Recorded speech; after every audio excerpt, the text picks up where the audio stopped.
Ken in the front, right here. Congratulations on another quick victory here. So I guess, what are the emotions and physically how are you feeling after, two back-to-back kind of short notice fights at heavyweight, but two very quick finishes for you? I just want to stay more busy, more active. I'm not getting any younger. So I do want to have a kid by next year, by God's grace. I just want to stay busy. Obviously, the finish came with that. I think it was one of the hooks that you threw. When he was throwing, he was kind of leaving his face wide over there. And we've talked to you in the past, and these are things that you've picked up on in camp. So is that something you knew you could take advantage of? For sure. It's just watching people's tendencies and studying tape more. I usually study tape, but now I've added more hours to it. Studying tape, seeing their tendencies, their patterns, and their flaws, and try to capitalize on it. When we spoke to you in Abu Dhabi, you said, it's going to take some time to kind of put on size and mass, because at the time I think you still felt like just a light heavyweight, cutting weight. So could you feel any difference? I know it was still October to December, but did you feel any different in there? Yeah, I did feel different. I've been up in my strength and conditioning, more dialed on strength. Conditioning has never been much of a thing for me.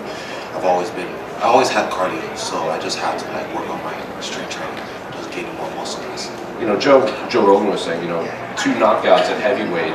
You string a couple knockouts together, all of a sudden you're in the top 10, and for sure fighting these. The UFC loves a heavyweight headliner, so 100%. I guess you want to stay active. So I guess, do you want a full camp, or are you still gonna look at the heavyweight matchup, see if anyone comes out? Short notice, anything. I'm ready. I always stay ready. I'm running marathons, doing different camps, and I like to stay ready.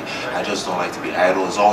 That's always been me. Even as a kid, I was always not on my seat, getting in trouble in school because I'm never on my seat. So I've always been busy. I did that transition to heavyweight. So I guess to stay busy, stay active, and get more fights next year. Kennedy, right here. Those were some savage hammer fists. Do you think those were what actually ended the fight? The hook was enough, and I saw him drop, and I felt so bad. Well, I'm in his business, and I had to go, because he couldn't regain consciousness, and we just got to put that. So you're actually the 13th DWCS vet to win 8 or more fights in the UFC. How does it feel to be one of the pioneers of Dana White Contender Series? It's good, I guess it's good, but we want that champ status. Just keep learning, slow progression, not fast success. Kennedy, how does Coach Saif Saud keep you grounded and focused in terms of life? I started with him, so I've always been grounded by him. He's always been a huge mentor of mine, and I started there, so we work hard. The discipline has always been there. The ethic has always been there. I just needed striking.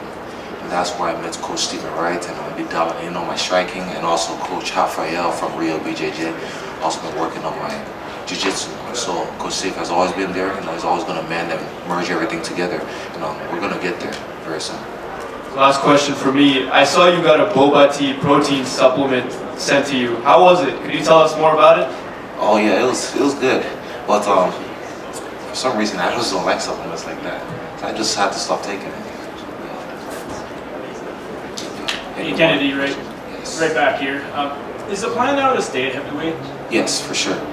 What do you like better about fighting at heavyweight than Well, I don't get to scorch on my body, I don't get to damage my organs, and I stay healthy.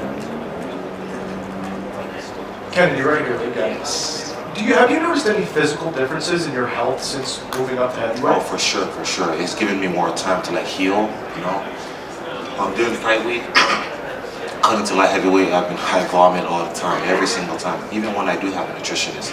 So the doctor said it's going to compromise my health in the long run. I better make that jump to heavyweight, so I did that. That's where it was all based on. So I feel good now. My body gets to heal now. I get to really showcase how good I am, and I get to learn along the way. Kennedy, you brought up the extreme weight cutting. How much were you dropping in weight, and do you think there's going to be a lot of long-term issues with fighters after their careers?